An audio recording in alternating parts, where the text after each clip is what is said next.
Hi, I'm Peng Mendoza. I'm an influencer and content creator. Rest is very important. Hindi siya luho, hindi siya luxury. It's very important and necessity. Talagang kailangan mo mag-rest.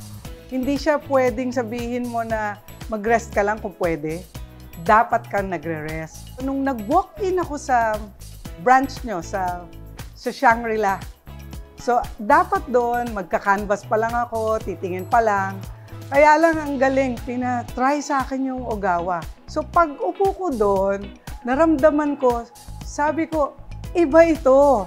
Iba, talagang, I love the body scan. Alam mo na specifically para sa'yo yung massage, no? Sinusukat niya yung body mo, tinitignan niya saan yung mga organs mo. Ang galing, medyo pricey, but sabi ko, it's worth the investment. Ito yung nasa isip ko ng time na yon. Dapat meron ito sa bedroom ko para araw-araw talaga magagamit ko. Upo mo doon, di ba? Tanggal ang stress mo. Alam mo na tama, taken care of ka. Many people ask, no, kung anong secret ko, bakit well-rested ako. Siyempre, at home, meron ako nagagamit. Meron akong Ogawa massage chair. For me, talaga value. Kasi how will you give value kung hindi ka nabibigyan ng value?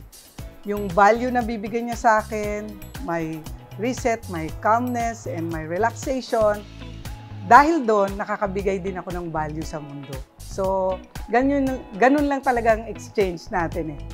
Sobrang investment siya at saka worth every money na binayad mo. Bakit? Kasi araw-araw nandyan siya eh. Anytime you need it. Anytime you want it. Yun yung peace of mind mo eh. Gusto mo ng massage, hindi ka na maghahanap kung saan, malinis, or kung paano nila ginagawa yung massage. Ito, memorize mo na siya. I'm Peng Mendoza. I'm a motivational speaker. I'm an influencer and a content creator. I love Ogawa. I trust Ogawa.